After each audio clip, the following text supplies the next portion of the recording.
Your emotions aren't guiding you toward greatness. They're sabotaging it. In this very moment, right now, your brain is running on an ancient operating system designed for a world that no longer exists. That emotional reaction you just had? It was built to keep your ancestors alive when predators lurked outside their caves. But today it's keeping you trapped in a prison of your own making. Every single day you're making decisions based on how you feel rather than what serves you best. You see a challenging comment and your fingers are already typing a response you'll spend weeks regretting. You face an overwhelming project and quit before you even start. A presentation sends waves of anxiety through your body, and you sabotage the opportunity that could redefine your entire career. Your anger destroys relationships that took years to build, relationships that could have lasted a lifetime. You're being hijacked by chemical reactions in your brain, and you don't even realize it's happening. But here's what separates the world's most elite performers from everyone else. They've mastered something you haven't. They understand the single most powerful skill in human existence, the ability to feel their emotions fully, acknowledge them completely, and then choose their response based on wisdom instead of impulse. This isn't about becoming cold or numb. This isn't about suppressing what you feel or pretending your emotions don't matter. This is about reclaiming absolute control of your life by mastering the invisible space between what happens to you and how you respond. That space, measured in mere milliseconds, is where your power lives. It's where your future is written. It's where champions are made. By the time you finish this journey, you will possess the mental tools, neuroscientific frameworks, and psychological tactics that will permanently transform how you experience and manage every emotion. You'll discover how to remain unshakably calm when chaos erupts around you. You'll make decisions that serve your long-term vision instead of your momentary feelings. And you'll develop the kind of unbreakable inner strength that marks the difference between ordinary people and extraordinary achievers. Chapter 1. The Silent. Destruction of emotional reactivity. Most people are completely blind to the catastrophic cost of their emotional reactions. They believe it's normal to get triggered. They think it's just part of being human to lose control when things get difficult. They tell themselves that intense emotions are proof of their passion and authenticity. They're devastatingly wrong, and this fundamental misunderstanding is systematically destroying their lives in ways they can't even perceive. Imagine this. You're sitting in a crucial meeting with your boss and colleagues. Someone challenges your idea, and the way they do it stings. Your heart begins pounding in your chest. Heat rises to your face. That internal voice screams about the unfairness, about how they don't understand your vision, about how they're deliberately trying to humiliate you. Before your rational mind can catch up, you're defending yourself with an edge in your voice that makes everyone in the room uncomfortable. In 60 seconds, you've permanently damaged how people perceive you professionally. Or consider this scenario. You and your partner are discussing something relatively minor. They say something that hits a nerve, something that connects to an old wound. Instead of pausing and communicating thoughtfully, you escalate. You resurrect past grievances. You say things deliberately designed to wound them because you're wounded. 10 minutes later, you've transformed a minor disagreement into a relationship-threatening explosion that will take days to recover from. All because you couldn't manage your initial emotional reaction. Here's the brutal truth nobody wants to face. Every time you react emotionally instead of responding thoughtfully, you're literally training your brain to be weaker. You're reinforcing neural patterns that guarantee you'll lose control more easily next time. You're rewiring your brain for failure, for conflict, for lifelong regret. And the horrifying part? You're doing it to yourself completely voluntarily. The neuroscience on this is absolutely unambiguous. When you have an emotional reaction, your brain floods with stress hormones. Cortisol and adrenaline surge through your system, hijacking your judgment and making rational thought nearly impossible. But here's what most people don't understand. These chemicals don't evaporate when the situation ends. They persist in your body for hours, sometimes for days. They contaminate every decision you make, every conversation you have, every thought that enters your mind. One emotional explosion in the morning can sabotage your entire day. A conflict with your spouse affects your professional performance. One stressful email triggers a cascade of poor decisions that ripple through your entire week. You become trapped in a vicious cycle where each emotional outburst makes the next one more inevitable. But the damage goes far deeper than just your day-to-day performance. Chronic emotional reactivity literally transforms your brain's physical structure. Brain imaging studies reveal something shocking. People who regularly lose emotional control have demonstrably smaller prefrontal cortexes, the precise region responsible for rational thought, strategic planning, and impulse control. In other words, the more you react emotionally, the less capable your brain becomes of thinking clearly and making sound decisions. You're quite literally shrinking the part of your brain that makes you successful. The financial devastation is staggering. Consider every opportunity you forfeited because anxiety or anger clouded your thinking. Every relationship you've damaged because you couldn't control your words when emotions were high. Every goal you've abandoned because discouragement convinced you to quit. The cumulative losses over a lifetime are truly sobering. I've worked with executives who've surrendered millions of dollars because they made decisions while furious. I've witnessed entrepreneurs destroy partnerships that took years to construct because they couldn't regulate their emotions during negotiations.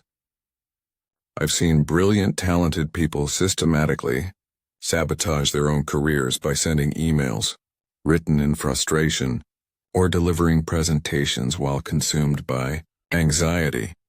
The relationship cost is even more heartbreaking. Every time you lose emotional control with someone you love, you make a withdrawal from the trust account of that relationship.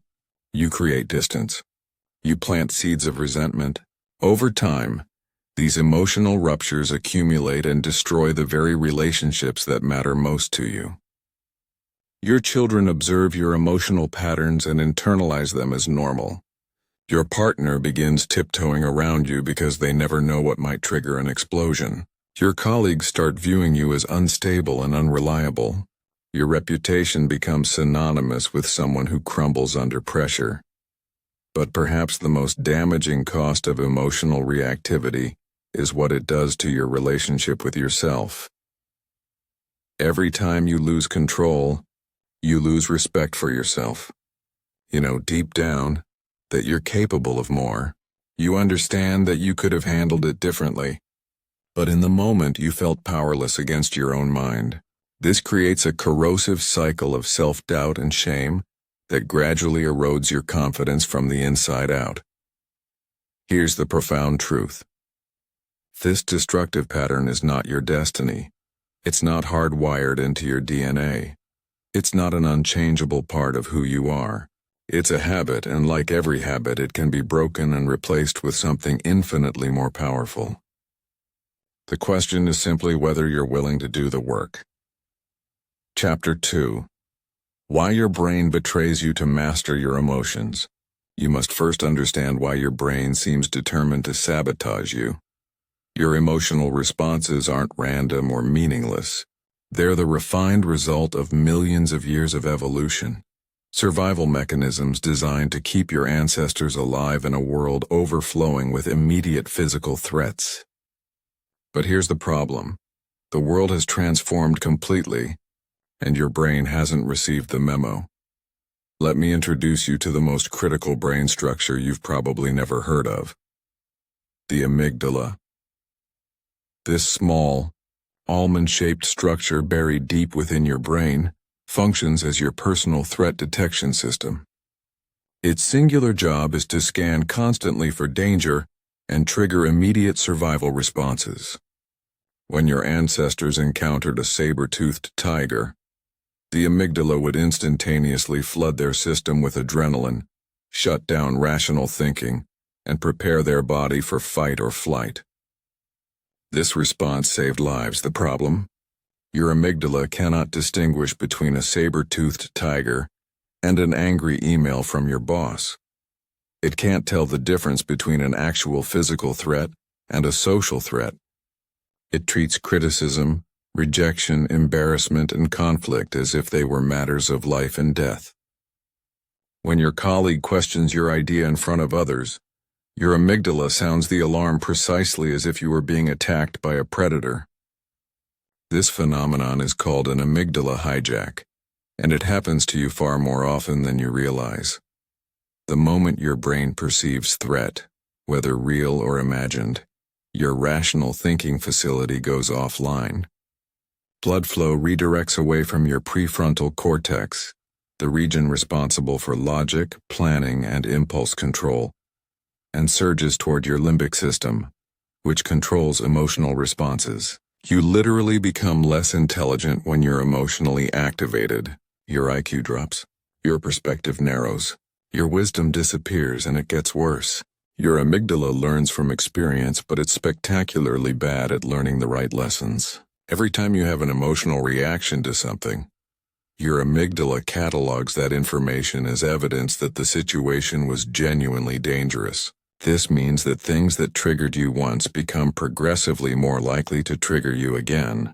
Your brain is constantly expanding the list of perceived threats. This is why people who've been hurt in relationships become hypersensitive to any hint of rejection or abandonment. Their amygdala has learned that emotional pain feels dangerous, so it triggers alarms at the slightest suggestion it might happen again.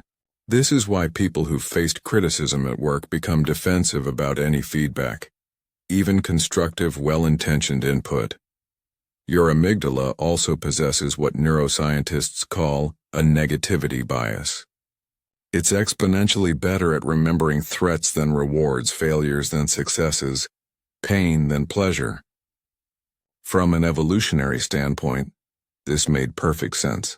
Forgetting about a threat could get you killed, while forgetting about a reward was merely unfortunate.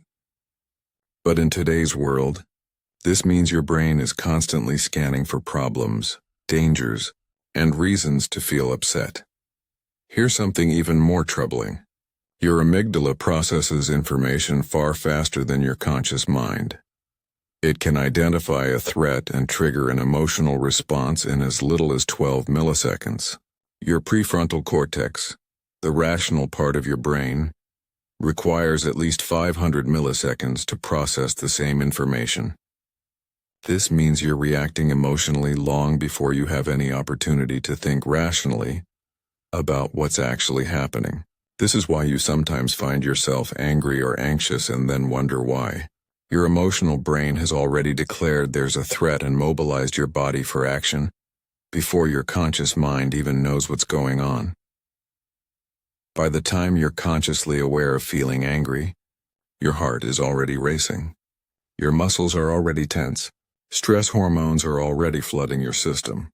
The modern world amplifies this problem exponentially.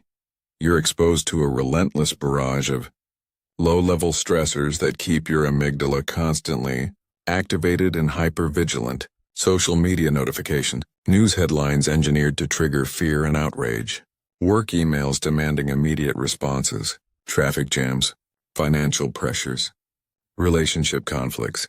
Your brain is bombarded with signals suggesting something might be wrong, which keeps your emotional alarm system in a permanent state of high alert.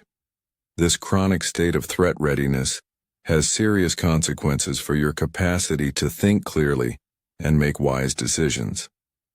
When your amygdala remains constantly activated, it becomes increasingly hypersensitive. Things that wouldn't normally bother you start feeling overwhelming. Your threshold for emotional reactions drops lower and lower, until even minor inconveniences trigger disproportionate responses. Sleep deprivation makes everything exponentially worse. When you don't get sufficient quality sleep, your amygdala becomes 40% more reactive to negative stimuli.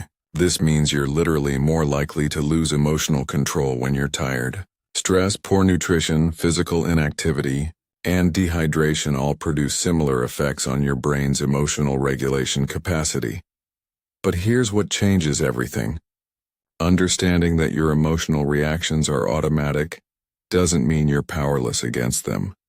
It means you can learn to work cooperatively with your brain instead of battling it.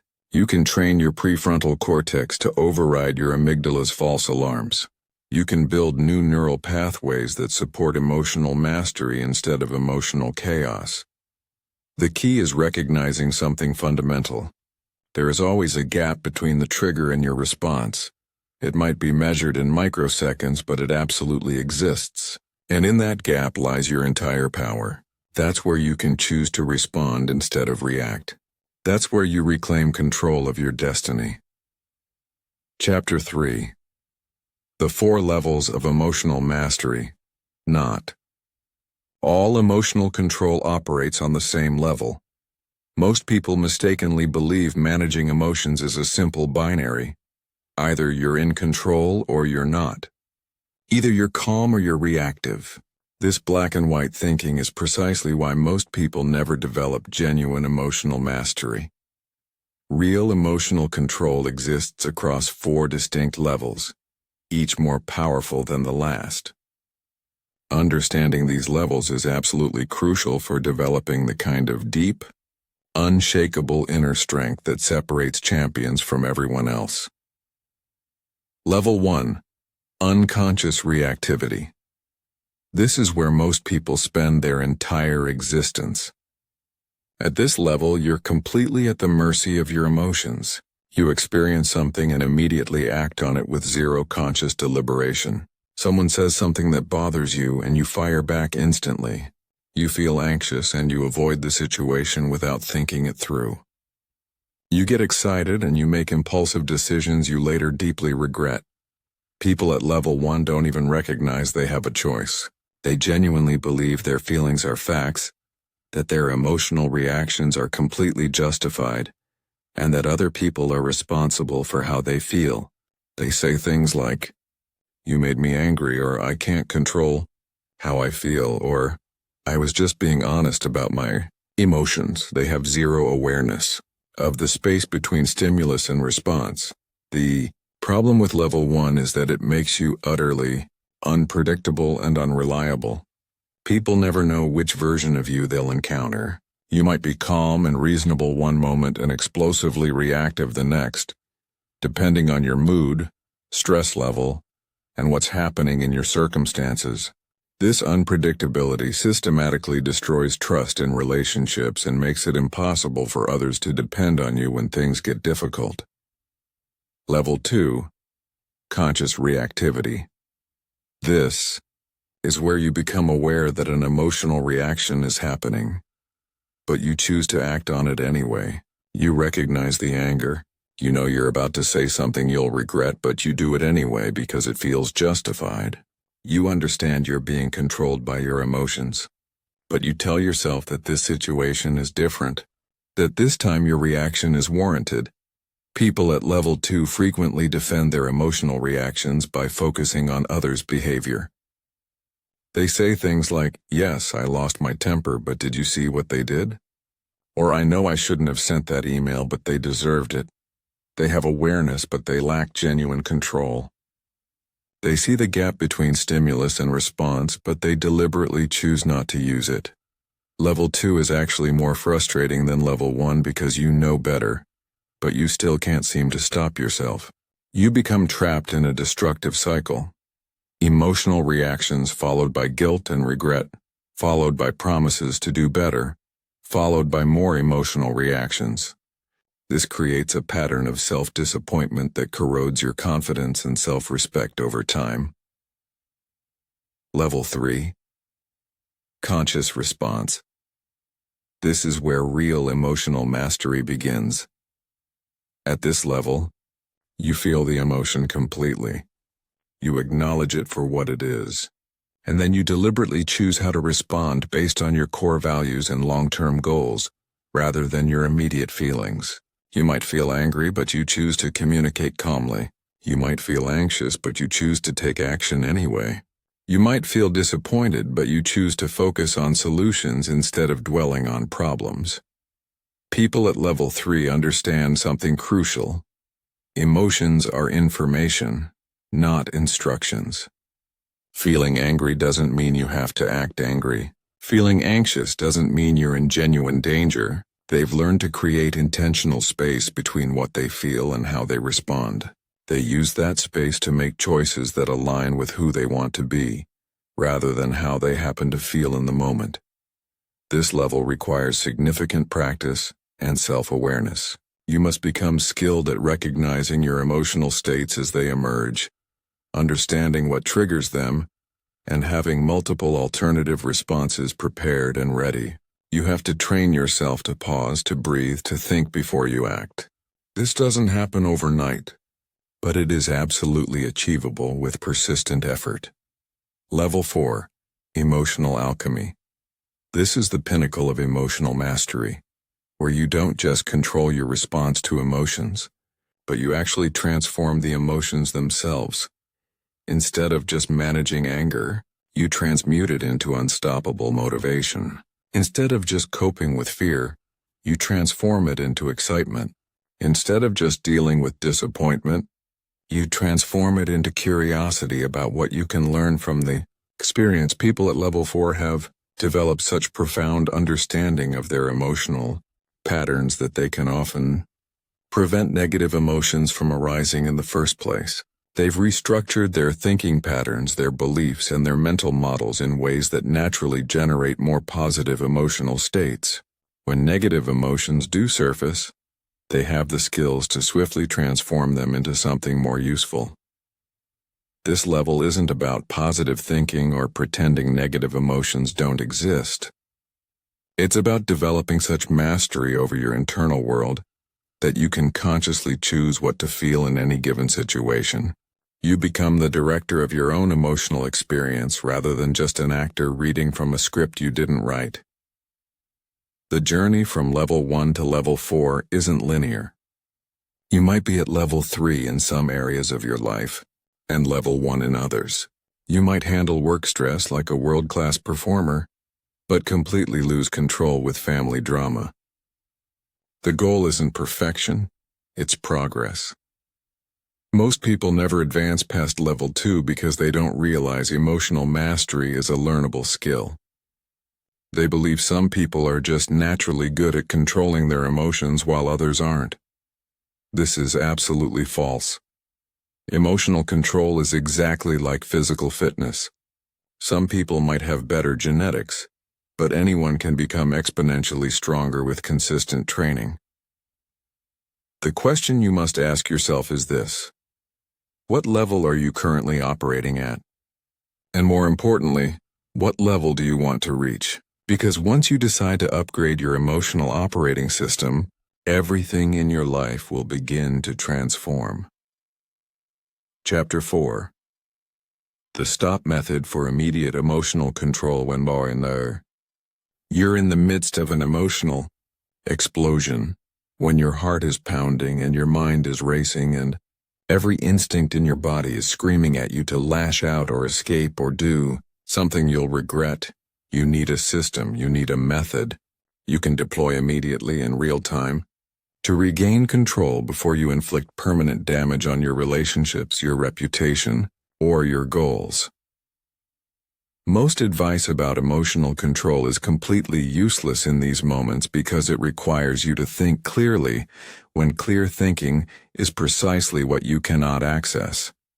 When you're emotionally hijacked, your prefrontal cortex has gone offline. You can't access complex strategies or remember detailed frameworks. You need something simple, something automatic, something that works even when your rational mind has temporarily abandoned you.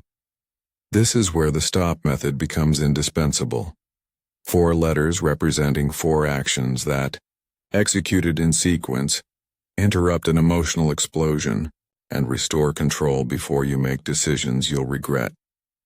This method is grounded in decades of neuroscience research and has been proven in the most extreme, high-pressure environments imaginable, from emergency rooms to battlefields to executive boardrooms.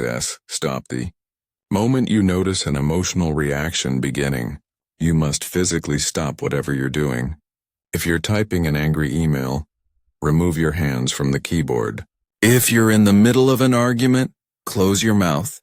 If you're about to make an impulsive decision, step away from the situation.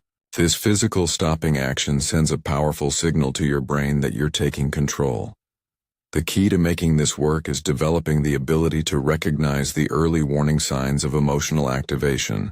Your body always provides clues before your emotions completely take over. Your heart begins beating faster.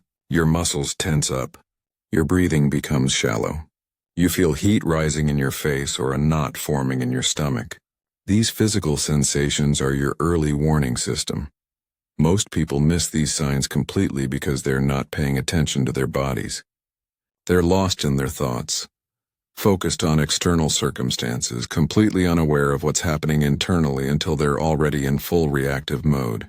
Learning to tune into your physical sensations is like installing an early warning system that gives you precious time to implement control strategies before it's too late. The stopping action needs to be decisive and complete. You can't partially stop or sort of stop. You must completely disengage from whatever you were doing. Yes, this might feel awkward initially, especially if you're in the middle of a conversation or a meeting. But the brief awkwardness of stopping is infinitely preferable to the lasting damage of saying or doing something you'll regret for years. Take a breath, not just any breath, but a very specific type of breathing that activates your parasympathetic nervous system and begins unwinding your emotional reaction. Breathe in slowly through your nose for a count of 4. Hold your breath for a count of 4. Then breathe out slowly through your mouth for a count of 6. This technique is called box breathing, and it's used by Navy SEALs, emergency responders, and elite athletes to maintain composure under extreme pressure. Why does this breathing pattern work so effectively? It stimulates your vagus nerve, essentially a reset button for your nervous system. When you're emotionally activated, your sympathetic nervous system is in command, flooding your body with stress hormones and preparing you for fight or flight. The extended exhale activates your parasympathetic nervous system, which governs rest and recovery. This begins to counteract the stress response and helps restore rational thinking. You need to repeat this breathing pattern at least 3 times, but continue for as long as necessary until you feel your heart rate beginning to slow. Don't rush this critical step. The goal isn't just to calm down enough to function. It's to calm down enough to think clearly and make wise decisions. This might take 30 seconds or it might take 5 minutes. Give yourself whatever time you need. Observe now that you've interrupted the action and begun regulating your nervous system. You need to objectively observe what's actually happening, both internally and externally. What emotion are you genuinely feeling? What thoughts are running through your mind? What physical sensations are you experiencing? What is actually happening in the external situation as opposed to what you're interpreting or assuming is happening? This observation step is absolutely crucial, because emotional reactions are frequently rooted in interpretations rather than facts. Someone doesn't return your text and you interpret it as rejection or disrespect when they might simply be busy. A colleague challenges your idea, and you interpret it as a personal attack when they might be trying to improve the project. Your partner seems distant and you interpret it as evidence they don't love you anymore when they might just be stressed about work. During the observe step, you want to deliberately separate facts from interpretations. What did the person actually say or do? What evidence do you actually have for the story you're telling yourself about their motivations or intentions? What alternative explanations might exist for their behavior? This process of objective observation helps you see the situation much more clearly and often reveals that your emotional reaction was based on assumptions rather than reality. You also want to observe your own internal state with curiosity rather than judgment. Don't criticize yourself for having an emotional reaction. Don't tell yourself you shouldn't feel the way you feel. Simply notice what's happening with the same objective interest you'd have watching a nature documentary. This emotion is arising. This thought pattern is active. This physical sensation is present. Information, not judgment. P. Proceed now that you've interrupted the reactive behavior, regulated your nervous system, and objectively observed the situation. You can proceed with a conscious response rather than an unconscious reaction. But this doesn't mean immediately jumping back into action. The proceed step involves making a deliberate choice about how you want to respond based on your values, your goals, and your long-term interests rather than your immediate emotional impulses. Ask yourself what response would be most aligned with the person you want to be and the outcome you want to create. If your goal is maintaining a healthy relationship with this person, what response would serve that goal? If your goal is solving a problem, what response would be most effective? If your goal is maintaining your reputation and integrity, what response would support that goal? Sometimes the wisest choice in the proceed step is to not respond at all, at least not immediately. You might decide that you need more information before you can respond effectively. You might realize you're still too emotionally activated to respond in a way that aligns with your values. You might determine that the situation doesn't actually require a response from you. Other times, the proceed step might involve having a conversation, but approaching it completely differently than you would have if you'd reacted immediately. Instead of defending yourself, you might ask questions to understand the other person's perspective. Instead of making accusations, you might express how you interpreted their words and ask for clarification. The stop method becomes progressively more powerful the more you practice it. At first, you might only remember to use it after you've already reacted emotionally. That's completely normal and still valuable because it develops your awareness of your patterns. Gradually, you'll start catching yourself earlier in the process. Maybe after you've started to react, but before you've done serious damage. Eventually, you'll be able to implement the method the moment you notice the early warning signs of emotional activation.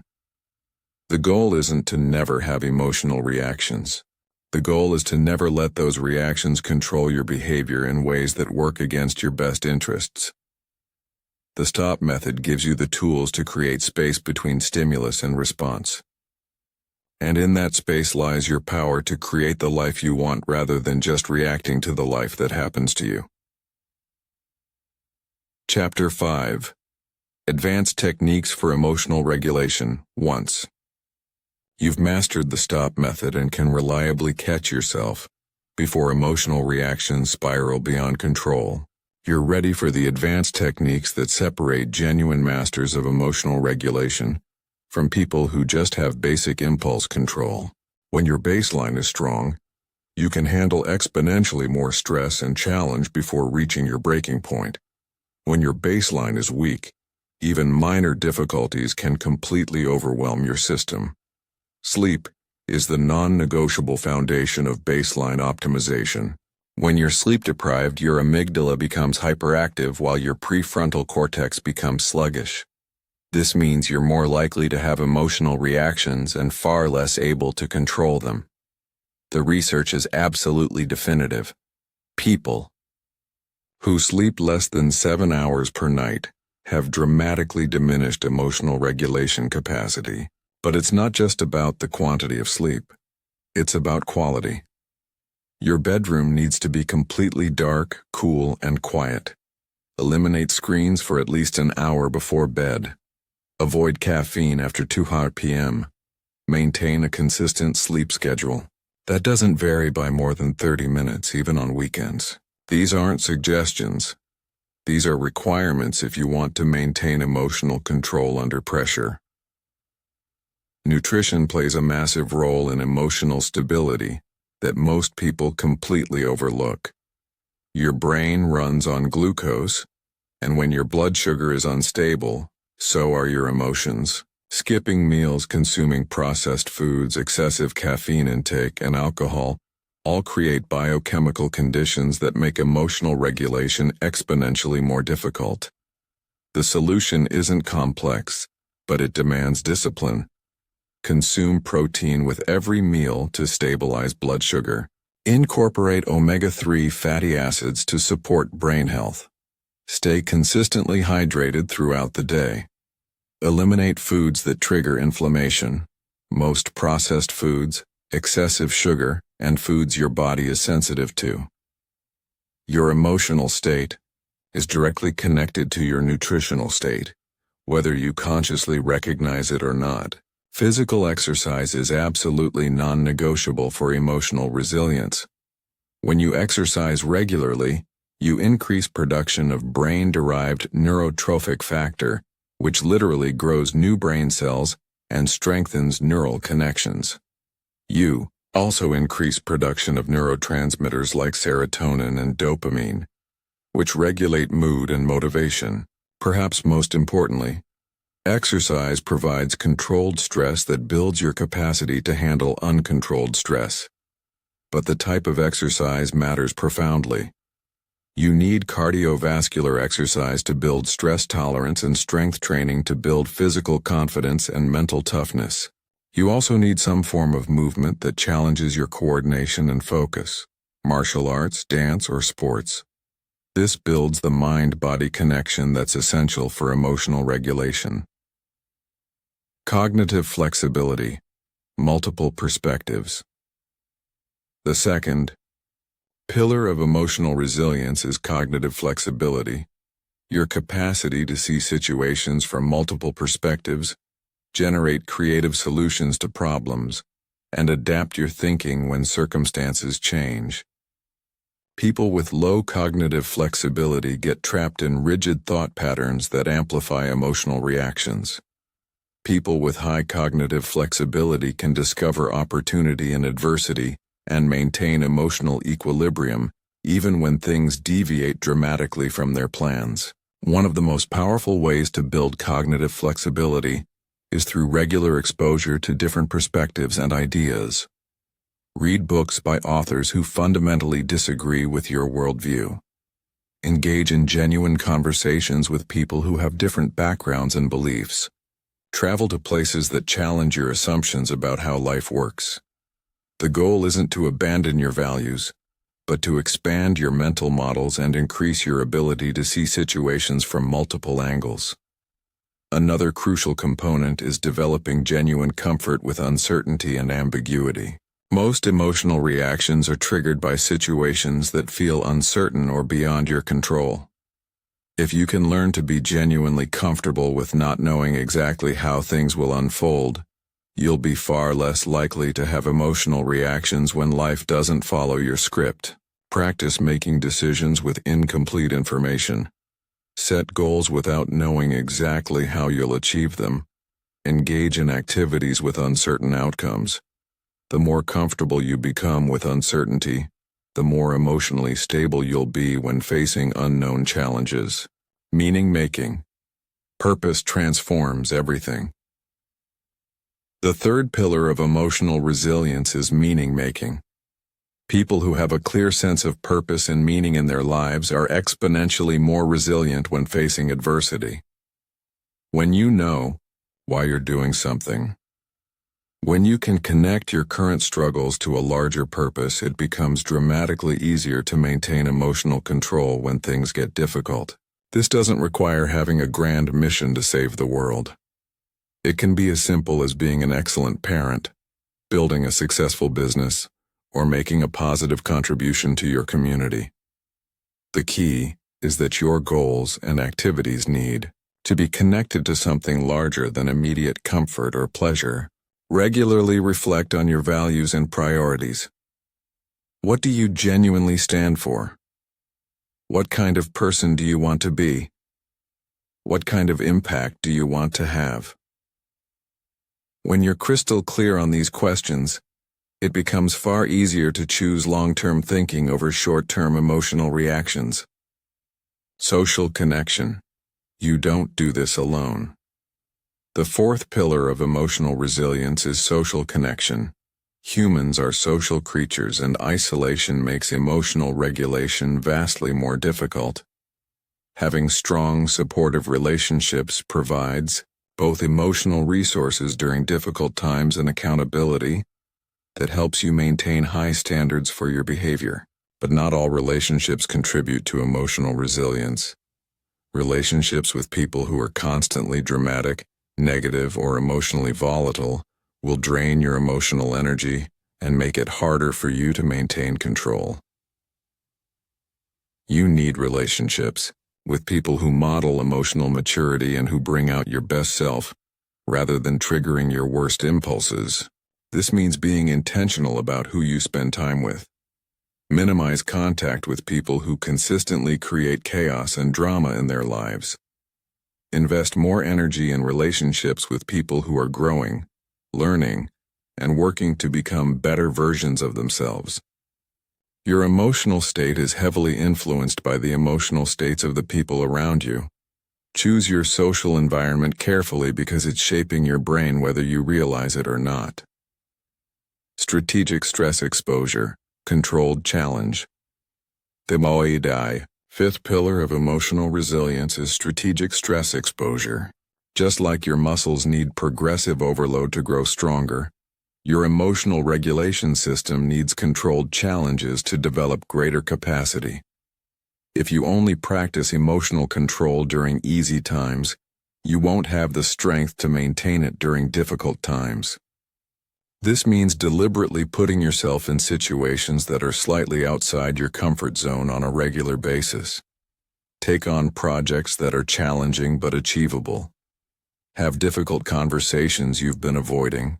Set goals that require you to grow beyond your current capabilities. The key is choosing your challenges rather than letting life choose them for you. Cold exposure, public speaking, martial arts training, endurance sports, and meditation retreats are all excellent forms of strategic stress exposure.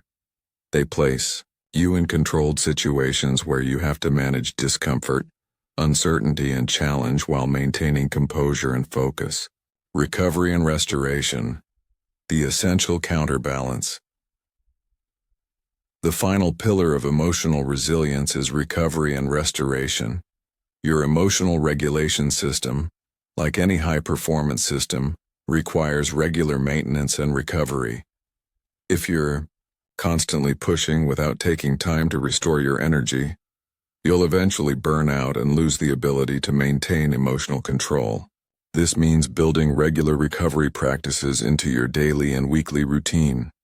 Implement daily meditation or mindfulness practice. Take weekly time in nature without technology. Create monthly periods of complete disconnection from work and social media. Schedule annual retreats or vacations that allow for deep rest and reflection. Recovery is not a luxury or a reward for hard work. It's an absolute requirement for sustained high performance. Without adequate recovery, your emotional regulation capacity will gradually decline, and you'll find yourself becoming more reactive, more irritable, and less able to handle the normal challenges of life. Building emotional resilience is a long-term commitment that requires patience and consistency. You can't develop it overnight, but you also can't afford to wait until you need it to start building it. The time to strengthen your emotional foundation is right now while you're relatively calm and stable, because when the storms of life hit, and they absolutely will, you want to be the person who remains unshakable while others are falling apart around you. Chapter 7. The Neuroscience of Emotional Transformation. Everything I've taught you so far becomes infinitely more powerful when you understand what's actually happening in your brain when you practice emotional control. This isn't just feel-good psychology or ancient wisdom, though both have their place. This is hard science. Measurable, repeatable, documented changes in brain structure and function that occur when you consistently practice the techniques of emotional mastery. Understanding the neuroscience behind emotional transformation serves two crucial purposes. First, it gives you unshakable confidence that the work you're doing is actually creating real, lasting change, not just temporary improvements. Second, it helps you optimize your practice by understanding which specific actions create the most significant neurological transformations. Neuroplasticity. Your brain is not fixed. Let's start with neuroplasticity, your brain's extraordinary ability to reorganize itself by forming new neural connections throughout your entire life. For most of human history, scientists believed that adult brains were fixed and unchangeable. If you had certain emotional patterns or tendencies, you were supposedly stuck with them permanently. We now know this is completely false. Your brain is constantly rewiring itself based on your thoughts, emotions, and behaviors. Every time you choose a thoughtful response over an emotional reaction, you strengthen the neural pathways associated with self-control and weaken the pathways associated with reactivity. Every time you practice the stop method, you're literally building new brain circuitry that makes emotional control easier and more automatic. The key insight is that your brain doesn't distinguish between what you're thinking about and what you're actually experiencing. When you mentally rehearse staying calm under pressure, your brain creates the same neural connections as if you had actually stayed calm under pressure. This means you can dramatically accelerate your emotional development by regularly visualizing yourself handling challenging situations with grace and composure. Brain structure changes. Physical evidence of transformation. The most dramatic neuroplastic changes occur in the prefrontal cortex, your brain's executive command center.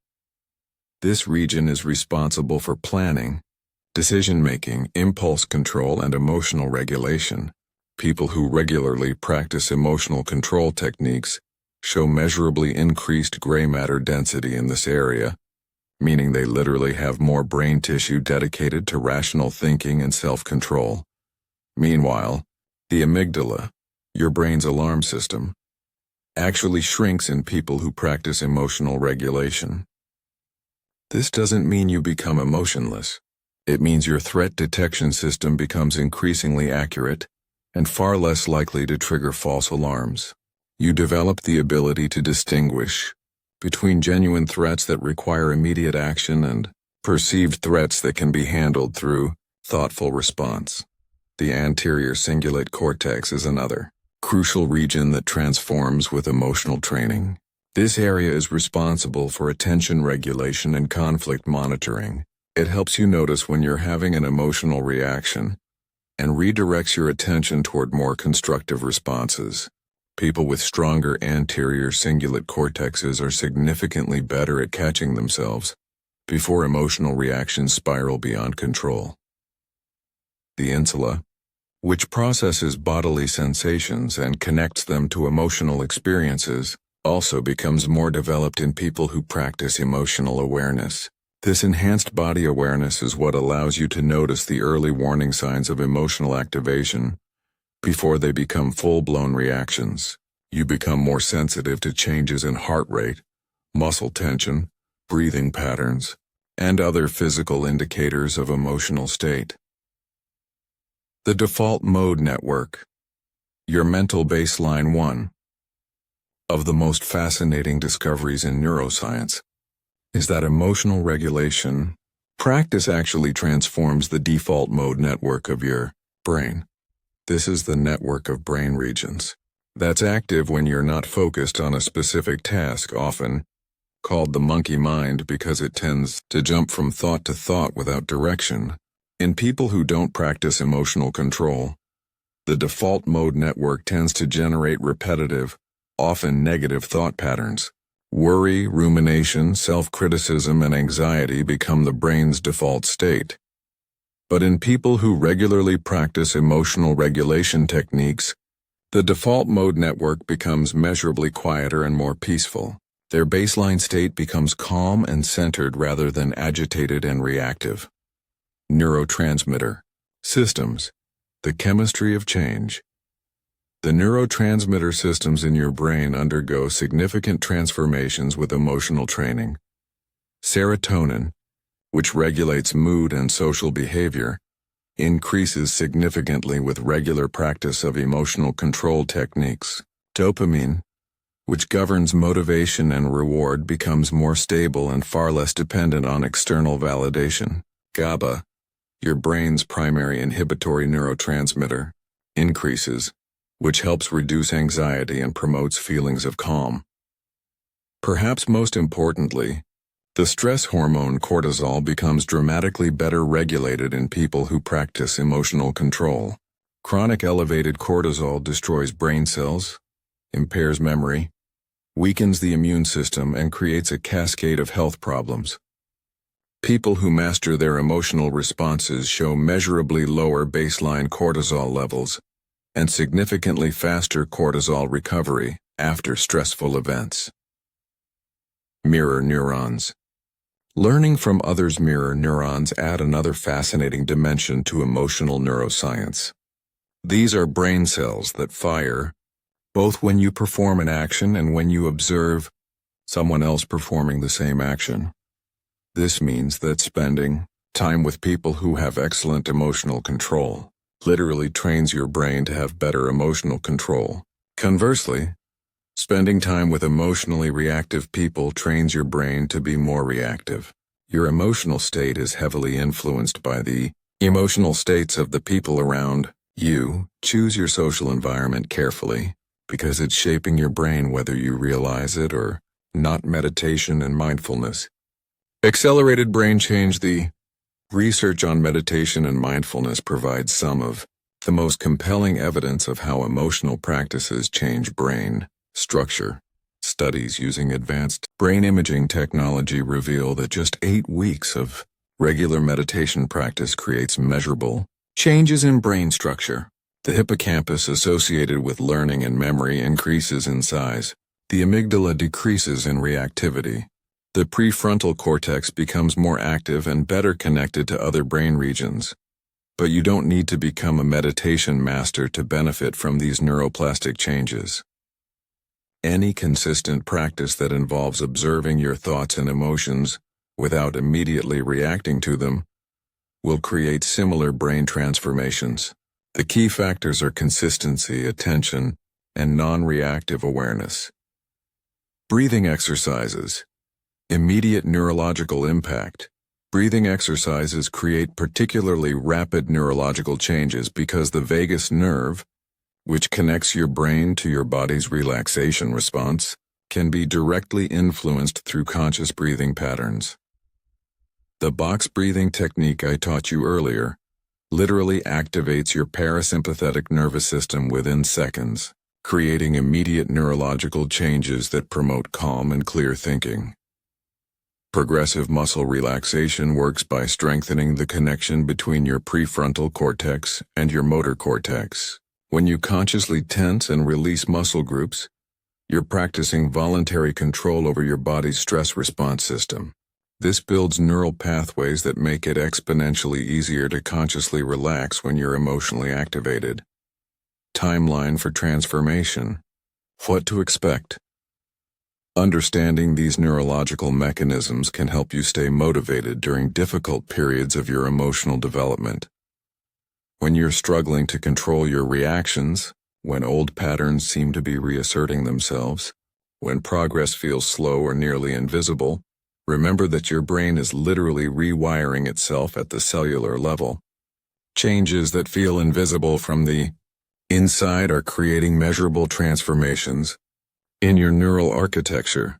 The timeline for neuroplastic changes varies depending on the specific technique and the consistency of your practice, but most people begin noticing differences in their emotional reactivity within 2 to 4 weeks of regular practice. Significant structural changes in brain gray matter typically occur within 8 to 12 weeks. Complete transformation of emotional patterns usually requires 6 months to 2 years of consistent practice. This is both encouraging and sobering. Encouraging because it proves that lasting change is absolutely possible and backed by hard science. Sobering because it means there are no shortcuts or quick fixes.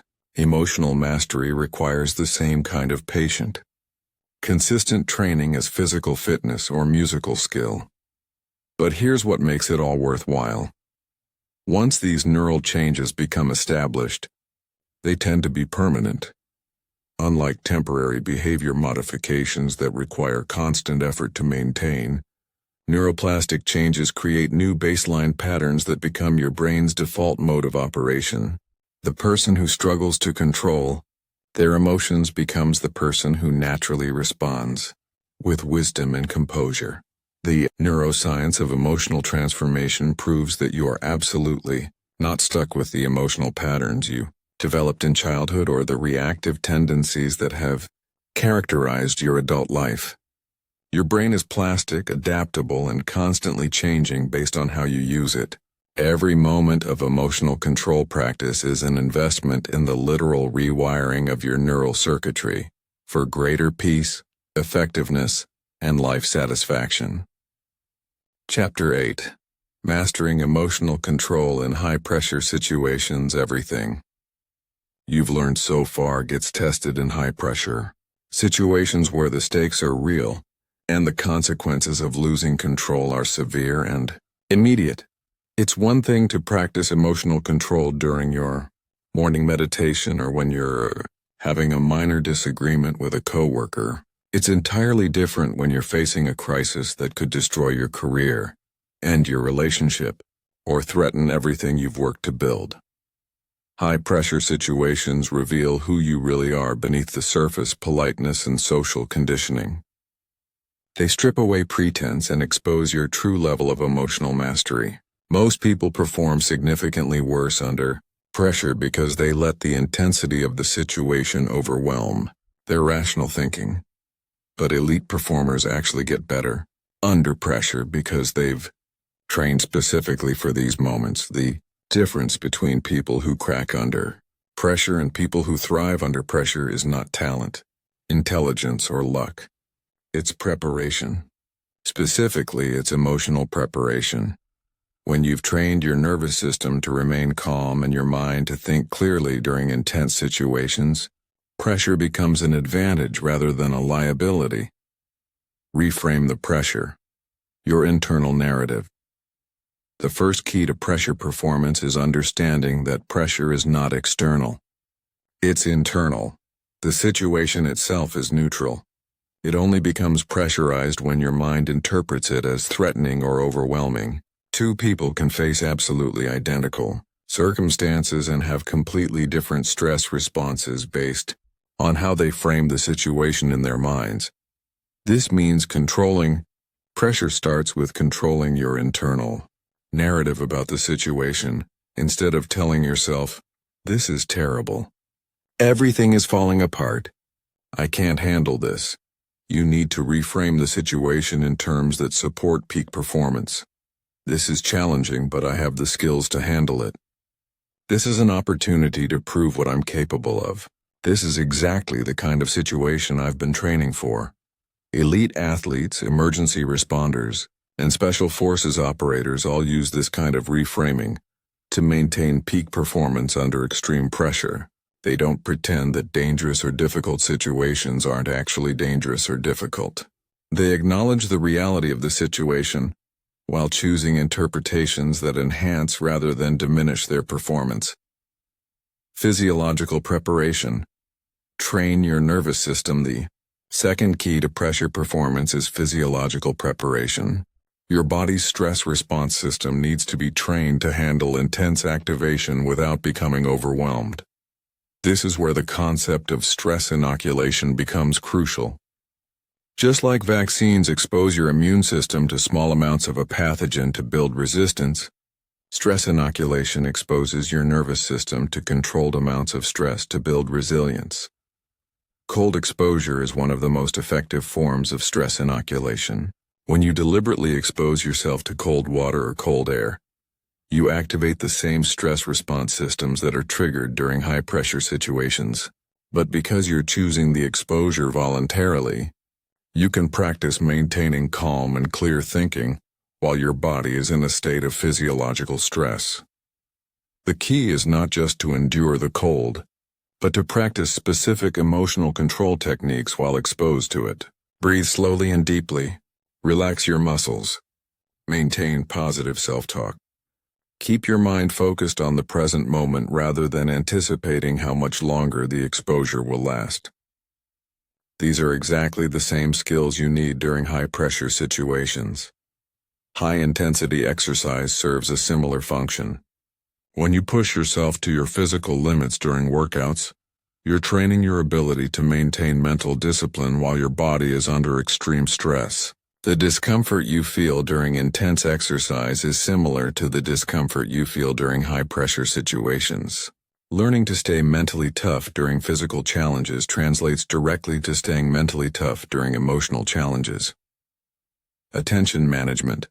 Laser focus. The third key to pressure performance is attention management. Under pressure, your mind tends to scatter in multiple directions simultaneously. You start thinking about all the things that could go wrong, all the people who are watching, all the consequences of failure. This divided attention makes it impossible to perform at your best because peak performance requires complete focus on the task at hand. Solution is to develop what I call laser focus, the ability to concentrate all of your mental energy on the specific actions you need to take right now in this moment to handle the situation effectively. Everything else becomes irrelevant background noise that you acknowledge but don't engage with. Developing laser focus requires practice during low-pressure situations. Set a timer for 10 minutes and choose a single task to focus on completely. Every time your mind wanders to something else, gently bring your attention back to the task. Start with simple tasks like reading a book or doing basic math problems. Then gradually increase the complexity and add distractions. During high-pressure situations, use the same technique. Identify the most important action you need to take right now, and focus completely on that action. Don't think about the next 10 steps. Just focus on the immediate next step. Don't think about all the people who are depending on you. Just focus on the specific task in front of you. Emotional granularity. Know what you're feeling. The fourth key to pressure performance is emotional granularity. Most people experience pressure as a generic feeling of stress or anxiety. But stress and anxiety are umbrella terms that cover many different specific emotions. The more precisely you can identify what you're actually feeling, the more effectively you can address it. Are you feeling anxious about the outcome, or are you feeling excited about the challenge? Are you feeling overwhelmed by the complexity of the situation, or are you feeling focused by the clarity of what needs to be done? Are you feeling afraid of failure, or are you feeling motivated to succeed? The physiological sensations might be similar, but the meanings and the appropriate responses are very different. Practice emotional labeling during calm periods so that you can access this skill during intense periods. Keep an emotion journal where you identify specific emotions you experience throughout the day. Learn the difference between frustration and disappointment, between anxiety and excitement, between anger and hurt. The more nuanced your emotional vocabulary becomes, the more precisely you can regulate your emotional state. Process focus versus outcome. Focus. Control what you can control. The fifth key to pressure performance is choosing process focus over outcome focus. Under pressure, most people become obsessed with results. They think constantly about whether they're going to succeed or fail, what other people will think, what the consequences will be. This outcome focus creates additional pressure and divides attention away from the actions that actually determine the outcome.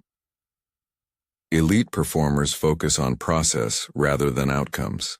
They concentrate on executing the specific skills and strategies they've trained, trusting that good processes will lead to good outcomes. A surgeon focuses on making precise incisions, not on whether the patient will survive. A pilot focuses on following proper procedures, not on whether the plane will crash. A negotiator focuses on asking good questions and listening carefully, not on whether they'll get the deal. This process focus is liberating because it puts you in control of what you can actually control. You can't directly control outcomes, which always depend partly on factors outside your influence. But you can control your effort, your attention, your technique, and your attitude. When you focus on these controllable factors, pressure decreases and performance improves dramatically. Contingency planning. Prepare for multiple scenarios. The sixth key to pressure performance is contingency planning. One of the reasons high-pressure situations feel so overwhelming is that they often involve unexpected developments you haven't prepared for. When you don't know how you'll respond if things go wrong, the uncertainty itself becomes a source of additional pressure. Elite performers reduce this uncertainty by thinking through multiple scenarios in advance and developing specific plans for each possibility. They ask themselves, what will I do if this happens? What about if that happens? How will I respond if everything goes wrong? This mental rehearsal builds confidence and reduces the cognitive load during actual high-pressure situations. But contingency planning has to be balanced with present-moment focus. You want to have plans ready for different scenarios, but once you're in the situation, you need to focus on executing your current plan, rather than constantly second-guessing and revising. The time for planning is before the pressure situation, not during it. Recovery and reflection. Process the experience. The final key to pressure performance is recovery and reflection. High-pressure situations take a significant toll on your mental and emotional resources, even when you handle them well. If you don't deliberately recover and process the experience, you'll gradually become more vulnerable to pressure rather than more resilient. After any high-pressure situation, take time to deliberately decompress. Use breathing exercises, physical movement, or relaxation techniques to help your nervous system return to baseline. Avoid making major decisions or engaging in additional stressful activities until you've had time to recover. Then, once you've recovered, reflect on the experience with curiosity rather than judgment. What worked well? What could you improve? What did you learn about yourself and your capabilities? How can you apply these lessons to future high-pressure situations? This reflection process helps consolidate the learning and builds confidence for handling similar situations in the future. Remember, pressure is actually a privilege. It means you're in situations that matter, facing challenges that are worthy of your best effort. Most people spend their lives avoiding pressure, and therefore never discover what they're truly capable of. When you learn to thrive under pressure, you gain access to opportunities and achievements that are impossible for people who crumble when the stakes are high. Chapter 9. Transforming negative emotions into fuel for success. Most people treat negative emotions like toxic waste that needs to be disposed of as quickly as possible. They try to suppress anger, avoid sadness, eliminate fear, and escape frustration. This approach is not only ineffective, it's catastrophically counterproductive.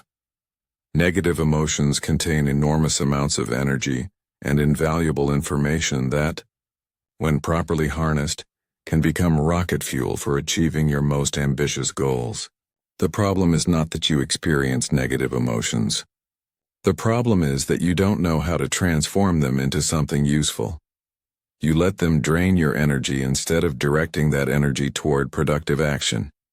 You let them cloud your judgment instead of using them to clarify your priorities. You let them paralyze you instead of using them to motivate breakthrough performance. Understanding the message in every negative emotion. Every negative emotion you experience is your psyche's way of communicating crucial information about your situation, your values, and your goals. Anger tells you that something profoundly important to you is being threatened or violated. Fear tells you that you're facing uncertainty or potential loss. Sadness tells you that you've lost something valuable or meaningful. Frustration tells you that you're being blocked from something you desperately want. Instead of trying to make these emotions disappear, you need to learn how to decode their messages and channel their energy in productive directions. This is the fundamental difference between emotional suppression, which weakens you, and emotional alchemy, which strengthens you. Anger. Transform it into unstoppable momentum. Let's start with anger. which is perhaps the most misunderstood and mismanaged emotion. Most people either explode with anger, destroying relationships and creating regret, or they suppress anger, letting it build up until it explodes anyway or turns into resentment and bitterness. Both approaches waste the enormous energy that anger contains. Anger is your psyche's emergency response to perceived injustice or threat. It floods your system with energy and focus to help you fight back against whatever is attacking you or what you value.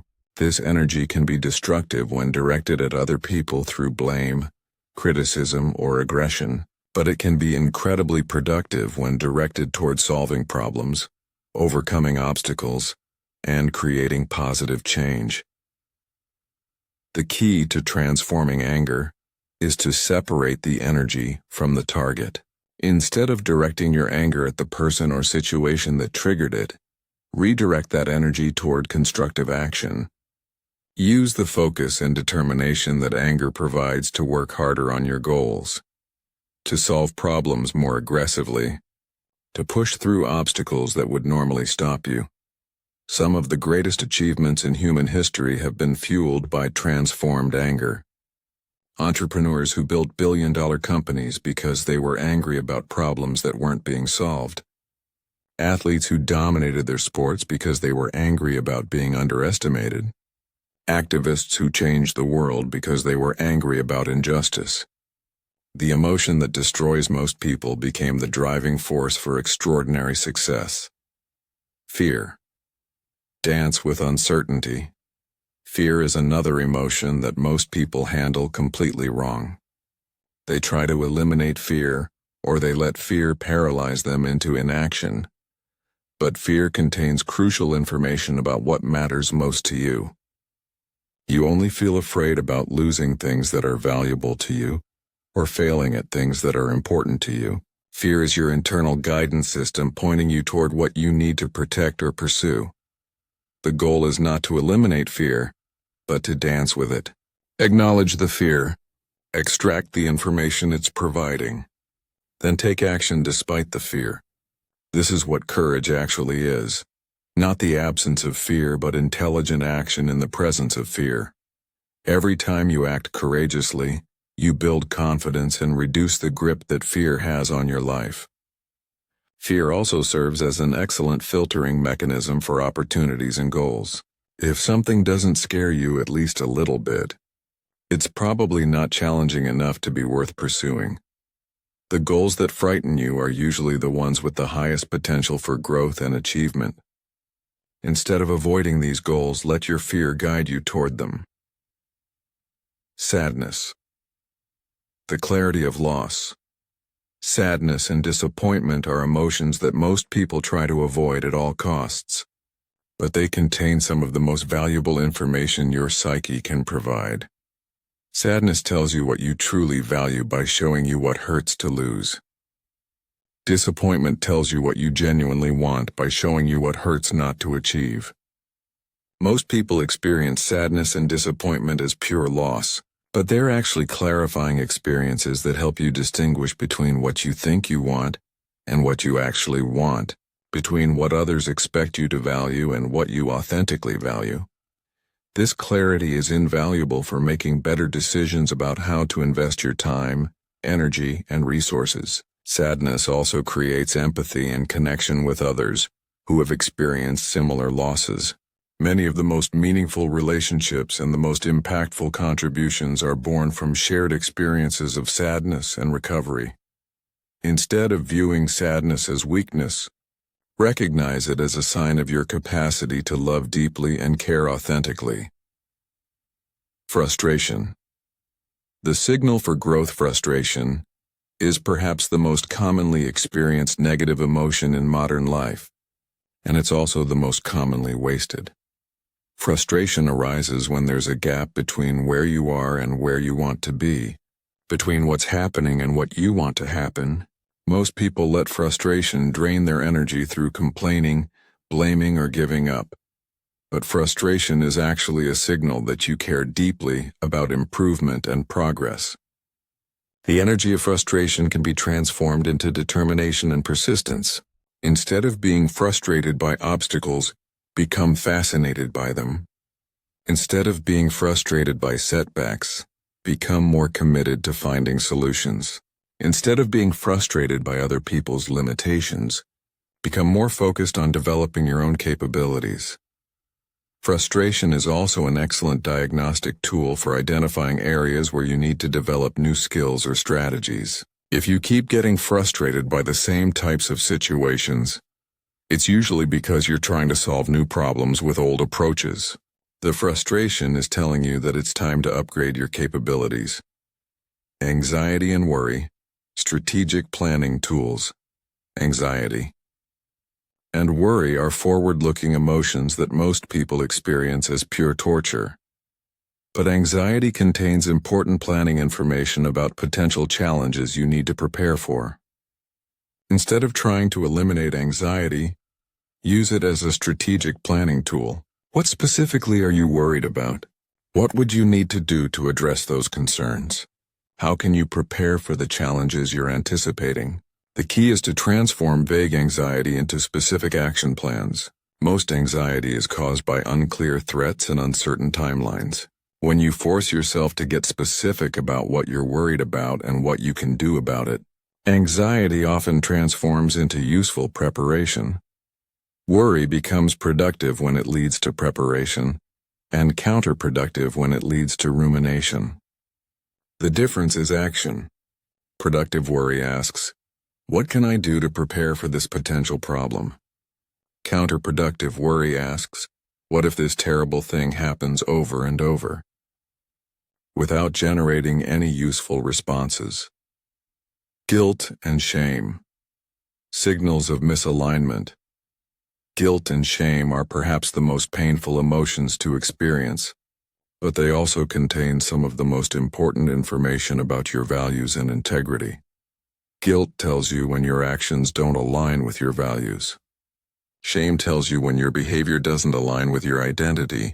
Both emotions are painful precisely because they indicate misalignment between who you are and who you want to be. Instead of trying to escape guilt and shame, use them as course correction signals. What do these emotions tell you about what you value? What changes do you need to make to better align your actions with your values? How can you use this information to become more consistent with your highest self? The transformation process. From emotion to action. The key to transforming any negative emotion is to approach it with curiosity, rather than resistance. Instead of asking, "How can I make this feeling go away?" ask, "What is this feeling trying to tell me? How can I use this energy productively? What action can I take that honors the message while moving me toward my goals?" This transformation requires practice and patience. Your habitual response to negative emotions has been reinforced over many years, and it won't change overnight. But every time you choose to transform rather than suppress or indulge a negative emotion, you build the neural pathways that make this process more automatic. The goal is not to become someone who never experiences negative emotions. The goal is to become someone who can quickly and effectively transform those emotions into fuel for positive action.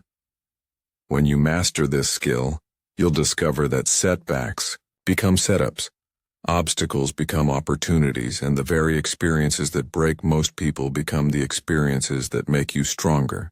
Chapter 10. Building unshakable confidence. Through emotional mastery, confidence is not what most people think it is.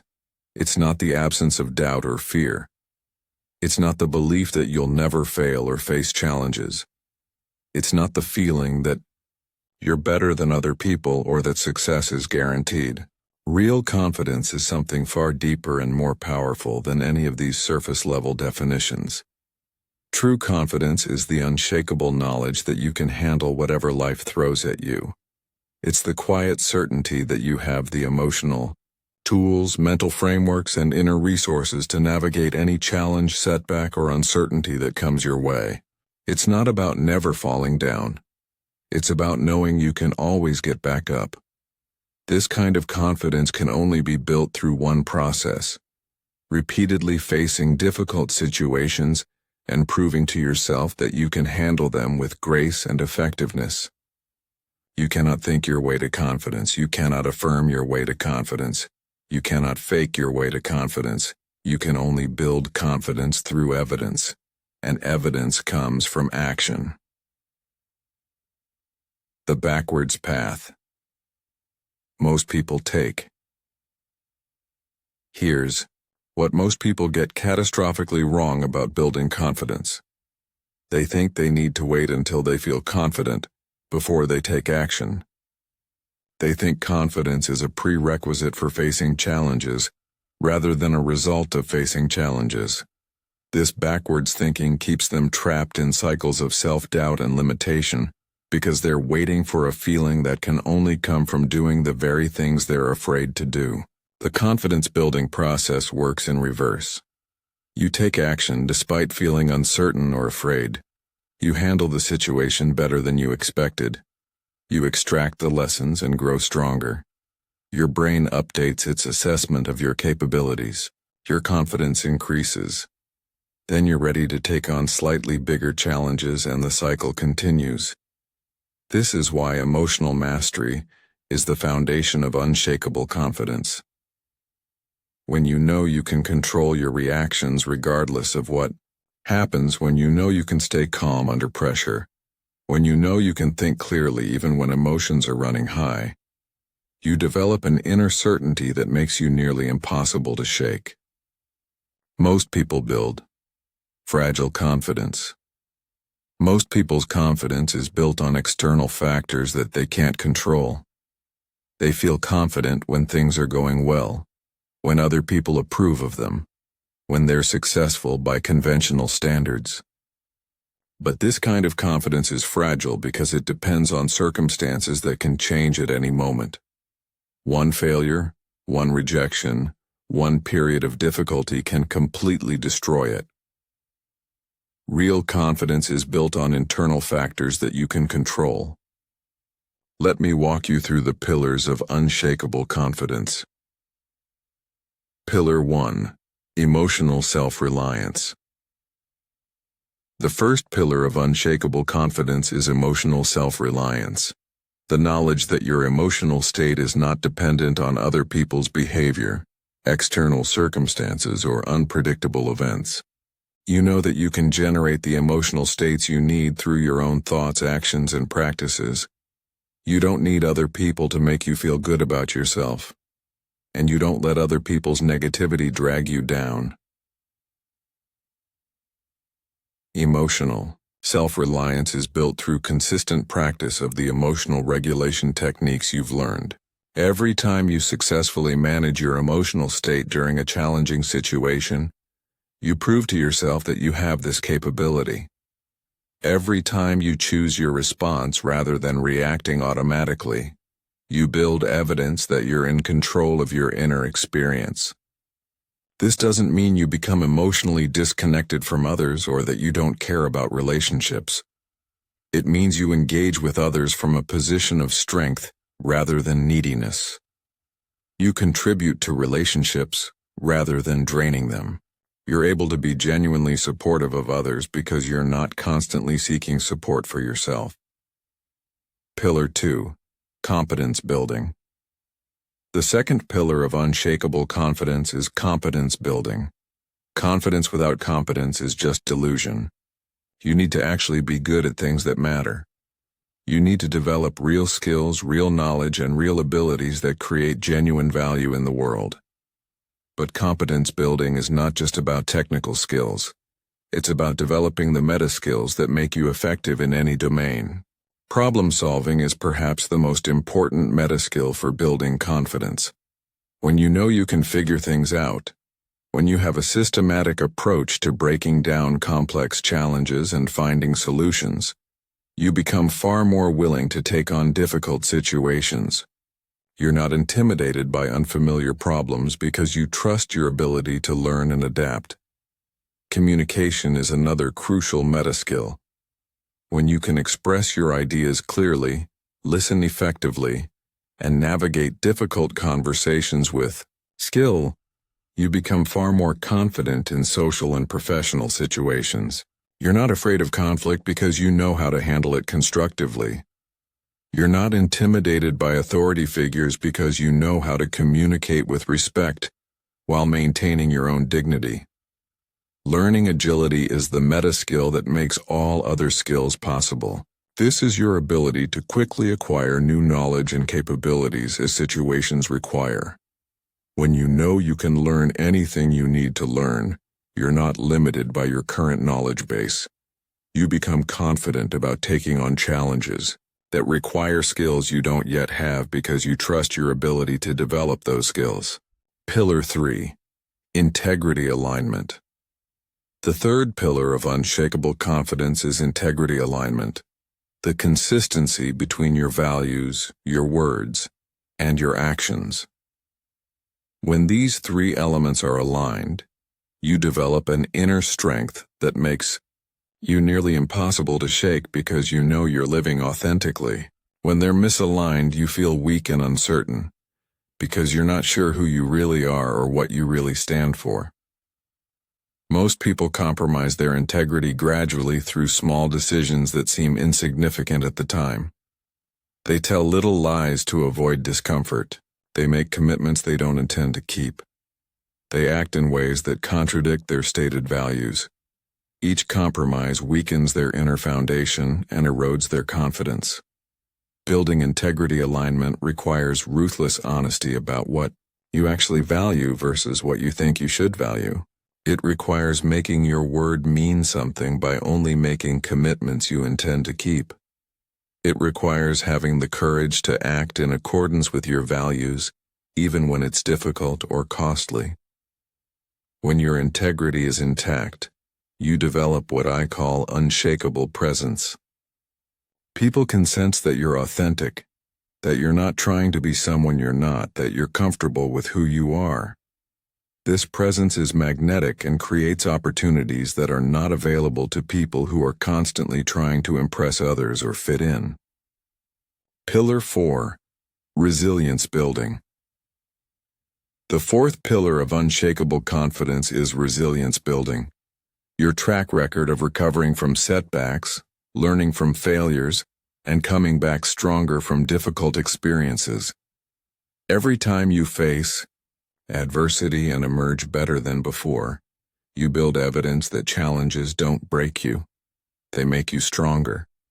Most people try to avoid adversity, but this actually weakens their confidence because they never prove to themselves that they can handle difficult situations. They remain fragile and fearful because they have no evidence of their own resilience. Building unshakable confidence requires deliberately seeking challenges that test your limits and force you to grow. This doesn't mean being reckless or seeking unnecessary suffering. It means choosing growth over comfort, challenge over security, and expansion over safety. It means taking on projects that scare you, having conversations you've been avoiding, and pursuing goals that require you to become more than you currently are. The key is approaching these challenges with the right mindset. You're not trying to prove that you're already perfect. You're trying to prove that you can learn and grow. You're not trying to never fail. You're trying to prove that you can recover from failure. You're not trying to avoid all mistakes. You're trying to prove that you can learn from mistakes and use them to become better. Pillar 5. Future orientation. The fifth pillar of unshakable confidence is future orientation. Your ability to make decisions based on who you're becoming rather than who you are right now. It's the understanding that your current limitations are temporary and that your potential for growth is virtually unlimited. When you operate from this perspective, present challenges become stepping stones rather than roadblocks. Most people are trapped by their past experiences and current limitations.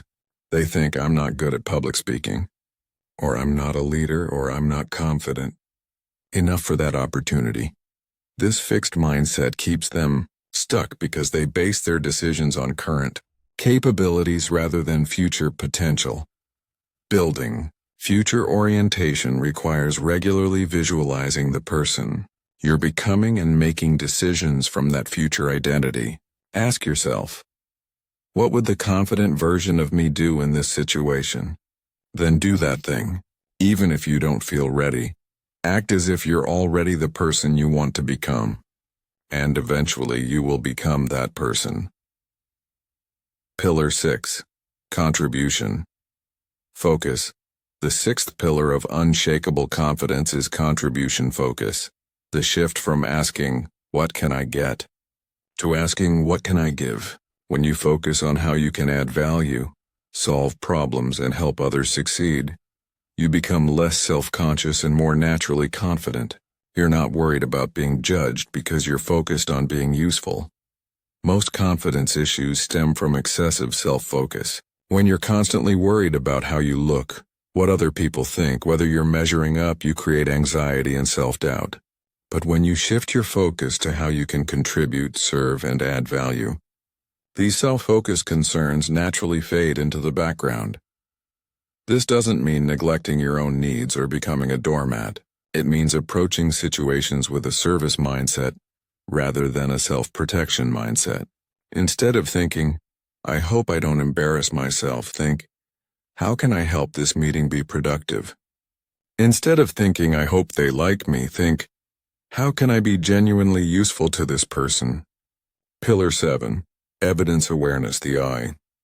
Final element of building unshakable confidence through emotional mastery is developing what I call evidence awareness, the practice of consciously recognizing and remembering your successes, growth, and progress rather than focusing only on your failures and limitations. Most people have a negativity bias that causes them to remember failures more vividly than successes and to discount their achievements while magnifying their mistakes. This mental pattern systematically undermines confidence by creating a distorted view of their actual track record. Combat this bias by keeping a success journal where you record daily wins, no matter how small. Document challenges you've overcome, skills you've developed, and positive feedback you've received. Review this evidence regularly to maintain an accurate picture of your capabilities and progress. Building unshakable confidence is not about becoming arrogant or believing you're better than others. It's about developing an accurate assessment of your capabilities and a realistic optimism about your potential for continued growth. It's about knowing that you can handle whatever comes your way, not because nothing bad will ever happen, but because you have the tools to deal with whatever does happen. When you combine emotional mastery with competence building, integrity alignment, resilience development, future orientation, contribution focus, and evidence awareness, you create a foundation of confidence that cannot be shaken by external circumstances. You become the kind of person who stays calm in chaos, who sees opportunity in adversity, and who inspires others through your unshakable presence and authentic strength. Chapter 11. The art of strategic non-reaction in relationships. Relationships are where emotional control matters most, and where most people fail most spectacularly. You can master your emotions in every other area of your life, but if you lose control with the people closest to you, you'll sabotage the very relationships that matter most. The people who love you see you at your worst, when you're tired, stressed, and emotionally depleted. This is when your true level of emotional mastery is revealed. Most relationship conflicts are not about the surface issue being discussed. They're about underlying emotional patterns, unmet needs, and unconscious triggers that both people are reacting to without awareness. When you learn to not react emotionally during relationship conflicts, you can address the real issues instead of getting caught in endless cycles of blame, defensiveness, and escalation. Connection versus control. The fundamental choice, the first principle of relationship emotional mastery, is understanding that every interaction is a choice between connection and control. When you're emotionally reactive, you're choosing control. You're trying to make the other person wrong, to prove your point, to defend your position. But when you choose non-reaction, you're choosing connection. You're prioritizing the relationship over being right, This doesn't mean becoming a doormat or accepting unacceptable behavior. It means responding to problematic situations in ways that preserve dignity and create possibilities for resolution, rather than just venting your emotional reactions. It means being strong enough to stay calm when the other person is losing control. Take responsibility for your 50%. The second principle is taking responsibility for your 50% of every interaction. You cannot control the other person's words, actions, or emotional state, but you have complete control over your response to their words, actions, and emotional state. When you focus on controlling your 50%, instead of trying to control their 50%, you become incredibly powerful in relationships. Most people spend their relationship energy trying to change, fix, or control their partner, children, or friends. This is exhausting and ineffective because you're trying to control things that are outside your control. When you redirect that energy toward managing your own responses, you become a calming, stabilizing force that actually influences others to be their best selves. De-escalation. Lower the emotional temperature. The third principle is learning to de-escalate rather than escalate conflicts. When someone is emotionally activated, your natural tendency might be to match their energy level. They raise their voice, so you raise yours. They become critical, so you become defensive. They withdraw, so you pursue. This unconscious mirroring amplifies the conflict instead of resolving it. Strategic non-reaction means consciously choosing to lower the emotional temperature of interactions. Speak more quietly when they speak loudly. Become more curious when they become critical. Give space when they're overwhelmed. This counterintuitive approach often breaks the negative pattern and creates space for actual communication. Separate the person from their behavior. The fourth principle is separating the person from their behavior. When someone you care about does something hurtful or frustrating, your emotional reaction tends to globalize the behavior. Instead of thinking they did something inconsiderate, you think they are an inconsiderate person. This generalization makes it far harder to maintain emotional equilibrium and find constructive solutions. Practice seeing difficult behavior as information about the other person's current state rather than evidence of their permanent character. Maybe they're stressed, tired, overwhelmed, or dealing with something you don't know about. This doesn't excuse poor behavior, but it helps you respond with wisdom rather than reactive emotion. Master the pause. Your greatest power. The fifth principle is mastering the pause. In heated moments, there's enormous pressure to respond immediately. Silence feels uncomfortable, and you feel compelled to defend, explain, or counterattack right away. But the pause is where your power lies. It's where you can choose your response instead of being controlled by your impulses. Practice saying, "I need a moment to think about that," or "Let me consider what you're saying," or simply taking 3 deep breaths before responding. These small pauses can completely change the trajectory of a conversation and often prevent conflicts that would have taken days or weeks to repair. Emotional Aikido. The ultimate relationship skill. Most advanced relationship skill is emotional Aikido, the ability to redirect someone else's emotional energy rather than absorbing it or fighting against it. When someone is angry at you, instead of getting defensive or angry back, you acknowledge their feelings and redirect the conversation toward solutions. When someone is criticizing you, instead of justifying your actions, you thank them for their perspective and ask for their suggestions. This approach requires tremendous emotional strength because it goes against every instinct to defend yourself when you feel attacked. But it's incredibly effective because it de-energizes conflict and redirects the interaction toward cooperation instead of competition. Remember, you cannot control whether other people choose to be emotionally reactive, but you can control whether you join them in that reactivity. When you consistently choose non-reaction in relationships, you become a source of stability and peace that others gravitate toward. You become the person others turn to during difficult times because they know you won't add to the chaos. Chapter 12. Emotional Leadership and Influence Leadership is fundamentally about emotional influence. Your ability to inspire, motivate, and guide others depends far more on your emotional mastery than on your technical skills or positional authority. People follow leaders who make them feel confident, capable, and valued.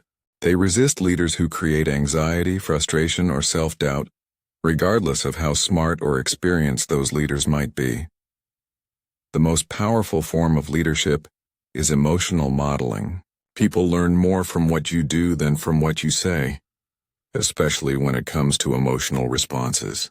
When you remain calm under pressure, others feel permission to be calm. When you respond to setbacks with resilience and problem solving, others learn to do the same. When you treat difficulties as challenges rather than catastrophes, you teach others to adopt that perspective. This means that every emotional choice you make as a leader is not just about you. It's about the emotional culture you're creating for everyone around you. Your team, your family, your organization will tend to mirror your emotional patterns. If you're reactive, they'll become reactive. If you're anxious, they'll become anxious. If you're calm and solution-focused, they'll adopt those qualities. Creating psychological safety. The foundation of trust. The first skill of emotional leadership is creating psychological safety. The feeling that people can express ideas, ask questions, admit mistakes, and show vulnerability without fear of judgment, punishment, or rejection. Psychological safety is created through your emotional responses to other people's imperfections and uncertainties. When someone makes a mistake, your first response sets the tone. If you react with anger, blame, or criticism, you teach everyone to hide their mistakes and avoid taking risks. If you respond with curiosity about what can be learned and focus on preventing similar mistakes in the future, you create an environment where people feel safe to be honest and innovative. Emotional contagion management. You influence everyone. The second skill is emotional contagion management. Emotions are literally contagious through mirror neuron activity and social conditioning. When you walk into a room, your emotional state influences everyone else's emotional state, often without conscious awareness. This gives you enormous power to influence the energy and productivity of any group. Before entering important interactions, consciously choose the emotional state you want to transmit. If you want the meeting to be productive and collaborative, embody those qualities yourself. If you want your team to feel confident about a challenging project, make sure you genuinely feel and express confidence. If you want your family to feel peaceful and connected, bring that energy to your interactions. Strategic emotional authenticity. Genuine, not raw. The third skill is strategic emotional authenticity. This doesn't mean expressing every emotion you feel without filter. It means being genuine about your emotional state, while choosing expressions that serve the situation and the people involved. You can be authentically concerned about a problem while expressing that concern in ways that motivate, rather than discourage. Sometimes authenticity means sharing your vulnerabilities and uncertainties to create connection and trust. Other times it means projecting strength and confidence to help others feel secure. The key is matching your emotional expression to what the situation requires while remaining true to your core values and character. Conflict. Transformation. Problems become breakthroughs. The fourth skill is conflict transformation. Most people either avoid conflict or handle it poorly. But leaders must be able to navigate disagreements and tensions in ways that strengthen rather than damage relationships. This requires seeing conflict as information about differing perspectives and unmet needs, rather than as personal attacks or character defects. When conflict arises, your emotional response determines whether it becomes destructive or constructive. If you remain calm, curious, and focused on understanding different viewpoints, You can often transform conflicts into breakthrough conversations that lead to better solutions and stronger relationships. Empathetic leadership. Without emotional absorption. The fifth skill is empathetic leadership without emotional absorption.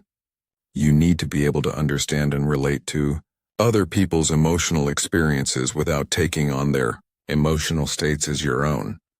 This means you can be compassionate towards someone who's anxious without becoming anxious yourself.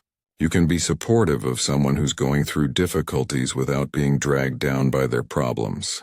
This balance requires strong emotional boundaries and a clear sense of your own emotional identity. You care about others deeply, but you don't lose yourself in their emotional experiences. You provide stability and support precisely because you maintain your own emotional center. Creating upward spirals. Multiplying your impact is by. Ultimate goal of emotional leadership is creating what I call an upward emotional spiral. This is when your emotional mastery inspires others to develop their own emotional mastery, which creates a positive feedback loop that elevates everyone's performance and well-being. Instead of managing other people's emotions, you're developing their capacity to manage their own emotions. This happens when you consistently model emotional intelligence, provide tools and frameworks for emotional development, celebrate emotional growth in others, and create environments where emotional mastery is valued and rewarded. Over time, you build teams, families, and organizations that are emotionally resilient, highly productive, and deeply fulfilling to be part of. Chapter 13. Creating your personal emotional operating system, everything you've learned means nothing unless you create a systematic approach to implementing it in your daily life. Most people consume information about emotional control but never develop the consistent practices that turn knowledge into automatic behavior. They understand the concepts intellectually, but continue operating from old emotional patterns because they haven't created new systems to replace the old ones. Your emotional operating system is the set of daily practices, environmental designs and response protocols that make emotional mastery your default mode, rather than something you have to consciously remember to do. Just like a computer operating system runs in the background and manages all the basic functions automatically, your emotional operating system should manage your emotional responses automatically. Daily emotional fitness routine. The foundation, the first component, is your daily emotional fitness routine. Just like physical fitness requires regular exercise, emotional fitness requires regular practice. This doesn't need to be complicated or time-consuming, but it does need to be consistent. 5 to 10 minutes of focused emotional training every day will create more transformation than hours of sporadic effort. Your routine should include some form of mindfulness or meditation practice to strengthen your awareness of emotional states as they arise. It should include breathing exercises to train your nervous system to respond to stress with calm, rather than reactivity. It should include some form of cognitive work like journaling or reflection to identify patterns and plan improvements. Environmental design for emotional success. Second component is environmental design for emotional success.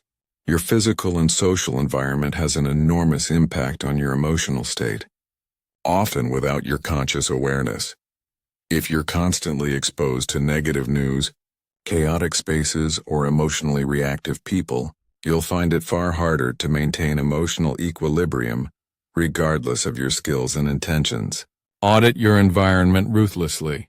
What inputs are you consuming through media, social media, books, and conversations? What does your physical space communicate about calm and order versus chaos and stress? Who are you spending time with and how do they influence your emotional state? Make changes that support the emotional state you want to maintain. Trigger identification and response planning.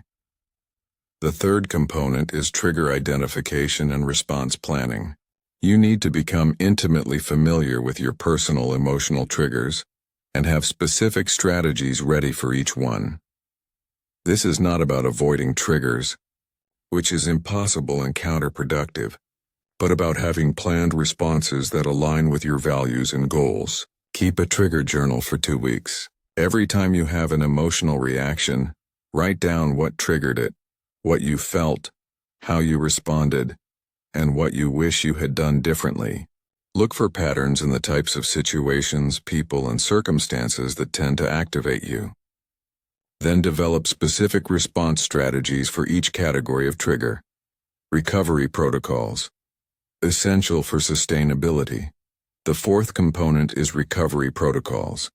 You need systematic ways to restore your emotional equilibrium after challenging situations or periods of high stress. Without effective recovery protocols, emotional challenges accumulate and eventually overwhelm your capacity to maintain control. Your recovery toolkit should include immediate techniques you can use in the moment, short-term practices you can implement within hours of a stressful event, and longer-term restoration practices for recovering from extended periods of high stress or emotional challenge. Have these ready before you need them, not after. Accountability and measurement systems. The fifth component is accountability and measurement systems. You need ways to track your progress, identify areas for improvement, and maintain motivation during difficult periods.